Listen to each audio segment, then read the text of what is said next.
salaamaaleykum El Hadj Ndiaye ñu ngi lay nuyu di la bàyyi nga nuyoog internet yi. waaw maa ngi leen di fay di nuyu internet yi ñuy seetaan yëpp. El Hadj Ndiaye ça fait un moment gisatuñu la déggatuñu la lan moo waral absence boobu noonu. waaw dafa fekk ni nag ay ati a ngi nii société bi ma yore woon bi France bu tudd Sigi Musique nga xam ne moo yore woon suma carrière yëpp production sumay album tout ça société boobu amatul après nag ma jógoon ci benn projet bi nga xam ni dafa jëloon suma temps yëpp muy benn projet bu am solo bi nga xam ne maa ngi ko tuddee woon chant au champ maanaam woy ci biir tool yi parce que man dama mës a bëgg ay affaire tool mais ma gis ni mën nañu boole art bi ak mbay mi d'ailleurs def naa ci ay expérience il y a quelques années recevoir naa au moins 100 étudiants ci cadre anniversaire du décès Cheikh Anta Diop et ñëpp y avait des artistes peintres y avait des cinéastes ñëpp teew fa ci benn cadre bi nga xam ni cadre naturel la cadre tool la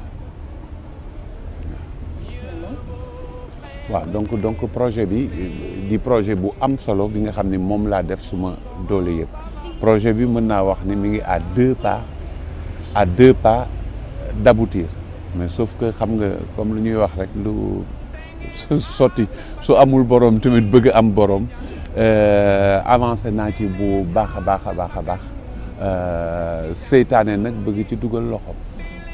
est-ce que mën nga gën a explicite seytaane c'est-à-dire. waaw seytaane bi maa ngi lay wax ni la depuis ay at quand même mën naa wax ni liggéey bi ma doon def bitim réew defatuma ko ndaxte société bi yore woon su may tournée ak yooyu yëpp société boobu amatul bi ma concentré woon nag ci suma projet chant au champ bi bien sûr comme que defatuma ay concert defatuma kii y avait quand même quelques problèmes de moyens financiers. Ça veut dire que xaalis bi nu mu doon duggatu ko donc forcément pour avancer foog ma am bor donc bor comme bor bi may woy bi bor wi di ñu xoj yenn saa yi damay xalaat sax ni woy bi suma bopp laa ko woyal donc bor xoj ma ba ma yoreel benn nit tuuti xaalis bi nga xam ni dama ko jëndee woon peut-être su amee espèce tamit taxu koo bare mais dama ko jëndee woon matériel vidéo bu ma liggéeyee léegi nit ki xam naa ni xaw a yàkkamti loolu c'est normal mais bindaloon naa ko reconnaissance de dette quand même mu utiliser reconnaissance de dette boobu yóbbu ko tribunal bu mu ko yóbboo tribunal ma amoon kër Ngeexoox kër bi nga xam ni mën naa wax ni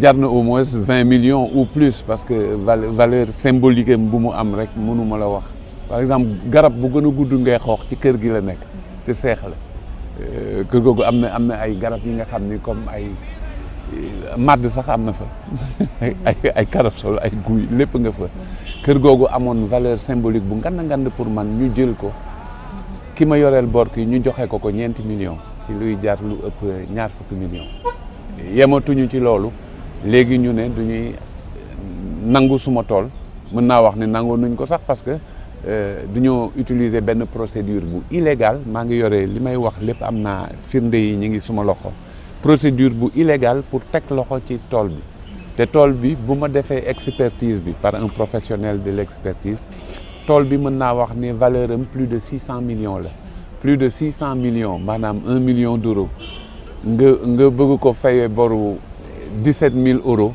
17 000 euros bi nga xam ne fayeeku nga ko sax ci kër googu ngay jëkk jël dafay xaw a doy waar loolu moom moo tax ma wax tey man su ma wax barewul damay nekk Sénégal kenn du xam ni sax maa ngi Sénégal mais su ma waxee c'est parce que su ma sutura ak liggéey bi nga xam ni lu ëpp ñaar fukki at dama cee joxe suma doole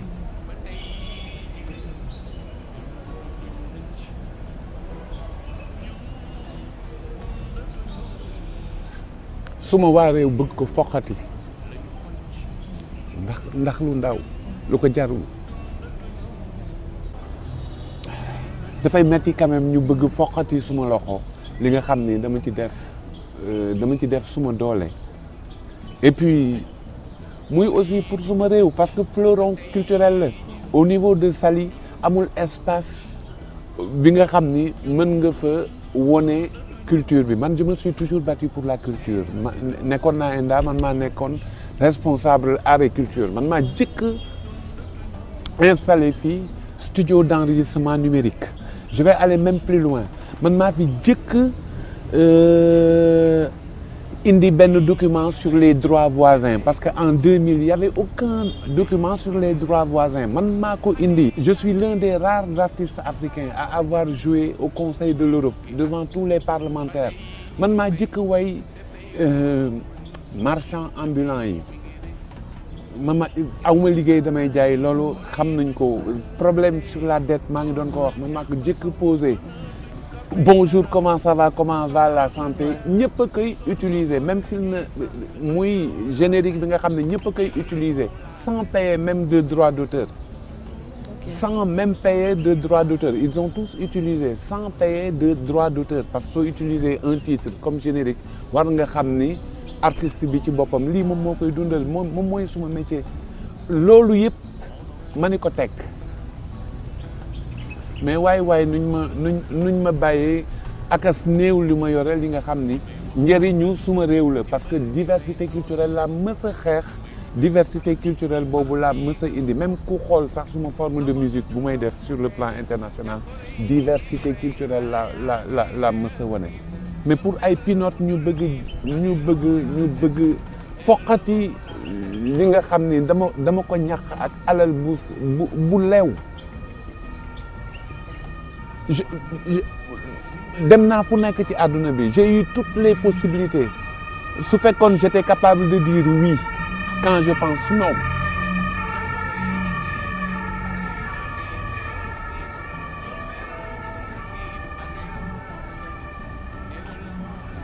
non lii suñ ko jëlee du ñuy jël peut-être ils veulent prendre ma vie quoi mais je me demande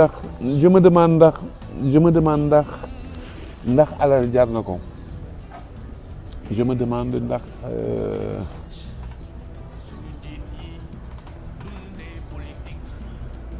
oui mais suma réew quand même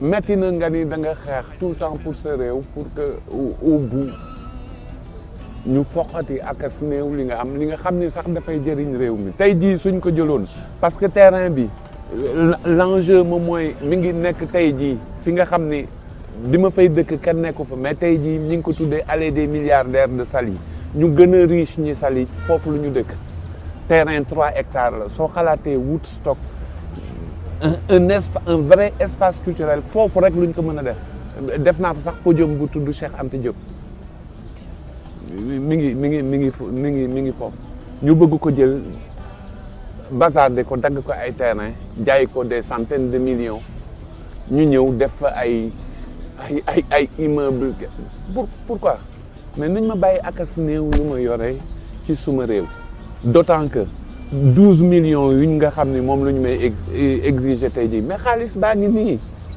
fexe naa hypothéqué naa suma kër caaro yi fi nga xam ni fa laa dëkk ak suma njaboot dama ko hypothéqué lépp encore pour dajale xaalis baa ngi nii nañ jël seen xaalis ñu bàyyi ma continuer suma liggéey parce que bugguma coow man li may def dama ko gëm et dama ko mës a gëm et je crois que Sénégal mën na ma seede. yaa ngi naan yow dajale nga xaalis bi nga xam ne moom nga ko war a fay. proposé nga ko wala.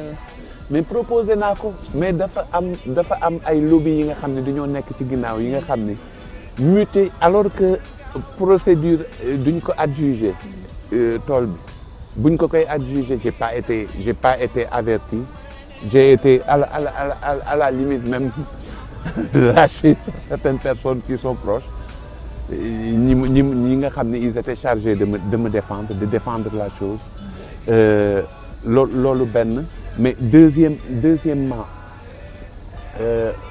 jugement d'appel bi puisque mi ngi woon procédure bi mi ngi woon en appel bu ñu ko adjugé on a fait un appel jugement d'appel bi génnagul sax ñu réussir muter tour bi tool bi ci turu beneen nit bi nga xam ne musuma ko xam ni dadan dev dama jékki-jékki kenn woo ma ni ma voilà allo man maay maître Babacar Ndiaye xaw ma kan mooy maître Babacar Ndiaye dama ñëw pour avertir la da nga war a génn tool bi quoi comme ça j'ai jamais entendu parler de Babacar Ndiaye après ñu indil ma benn décision huissier d'expulsion de gens yi nga xam ne que j'ai jamais connu un certain Seydou xaw ma Thierno Seydou Niang je n'en ai jamais entendu parler. Ils ont utilisé, paraît-il, une astuce juridique qui s'appelle la folenchère. Ça veut dire que ñu adjugé ki jaay na ko keneen ci suuf mais loolu yëpp ay wax la terrain bi ça fait 3 hectares à l'allée des milliardaires loolu lu ñu bëgg foqati suma loxo te loolu suma alal la maa ko ñax. léegi ñoom jëlaguñ ko c'est pas définitif. Non mais ils ont mis un autre nom avec la complicité du sous-préfet de Sindia. Et aussi de la complicité du député maire de Nguekokh. Ils ont fait ça. Ils ont fait ça. Donc, procédure Boudesbi, la seule alternative, c'est que l'appel soit accepté. Mais comment je peux avoir espoir que l'appel soit accepté alors que une décision injuste, juridiquement injuste, j'ai les documents, tout ce que je dis, je suis capable de le prouver. Alors qu'une décision injuste a été acceptée. yaa ngi naan dafa am ay lobby derrière. Mais il y a des lobbies. Qu'est-ce qu'ils veulent? Pourquoi yow ñu acharné wu ci yow comme ça? Mais parce que terrain bi ma yoree bi peut-être mérité wu ma ko alors que fi ma nekk fii bi ma fay nekk kenn nekku fa. tey jii mi ngi tudd allée des milliardaires de Saly donc tout le monde veut l'allée des milliardaires de Saly parce que les gens sont heureux quand on les taxe de milliardaires c'est ça. C'est un peu ça mais man ce qui m'intéresse le plus moom mooy ce que j'ai li nga xam ne dama ko ñàkk pour am ko loolu benn ñaar li nga xam ne peut-être mën naa ko bàyyil suma njaboot ñett li nga xam ne mën naa ko bàyyil suma askan parce que c'est un fleuron culturel bi nga xam ne les gens ne s'en rendent pas compte en ce moment mais c'est un fleuron culturel bi nga xam ne suñ ko ñàkkee c'est le pays même qui perd je trouve. D'accord léegi juridiquement def nga appel. Juridiquement def naa appel. Mais j'ai pas bon espoir puisque juridiquement aussi ceux qui ont jugé ont refusé de reconnaître que adjudication bu ñu def bi que ak mutation bu ñu def bi c'est illégal. J'ai tous les documents qui prouvent que c'est illégal. J'ai tous les documents ici avec moi. Donc vous avez espoir? Ah, je n'ai aucun espoir puisque ça a été juridiquement il devait casser la mutation. Ils ne l'ont pas cassé. Vont-ils casser l'appel? J'ai pas grand espoir. J'ai vraiment pas grand espoir qu'ils cassent l'appel. D'accord. ñu ngi la fekk fii ci hôpital bi. Qu'est-ce qui s'est passé? Mais ça fait des mois que je lutte. Que je lutte. C'est normal que bon, nous notre force c'est notre sensibilité, mais notre faiblesse aussi c'est notre sensibilité. Moi tous ces problèmes-là m'ont rendu malade. J'ai déjà subi 2 opérations, mais qu'on me laisse mourir en paix dans mon champ et dans mon pays. D'accord. C'est tout ce que je demande. Et pour ça, je lance un appel au président de la République, qui est quand même le gardien de la Constitution. On ne doit pas laisser passer cette infamie. Et j'ai les preuves de tout ce que je dis. Et pour le peu qu'ils veulent vendre le champ, ces 12 millions-là, mais ces 12 millions sont là. Qu'ils prennent ça, mais qu'ils me laissent faire mon travail culturel, artistique. Qu'ils laissent l'artiste s'exprimer. D'accord, mais côté musique bi moom da nga ko stand-by le temps ce problème bi jeex. Mais oui, j'ai beaucoup composé, j'ai beaucoup composé. J'ai travaillé avec des écrivains comme Boubacar Boris Diop. Les dernières musiques de Moussa Sen Absa, c'est moi qui ai fait les musiques. Maa ngi yore des tas de compositions. Mais comment veux-tu que je me consacre sur un album? Depuis 8 ans, j'ai pas sorti d'album. Comment je peux me concentrer sur un album avec tout ce que je vis, dans mon pays en plus. Dans le pays, j'ai toujours refusé d'avoir une nationalité d'un autre pays. Plein de gens pensent que j'habite au Canada, en France, au Danemark, mais j'ai jamais quitté le Sénégal. Et pire, j'ai jamais quitté Thiaroye où j'habite. Toujours en quartier populaire. Votre mot de la fin, c'est fini.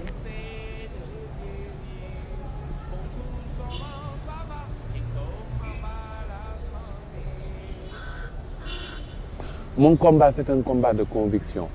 C'est un combat pour le peuple. J'ai toujours été avec le peuple, j'habite encore avec le peuple. Je défie quiconque être passé là, par où je suis passé et qui réside encore en quartier populaire. Je défie. Comme ça. D'accord. Ñu ngi lay remercier monsieur.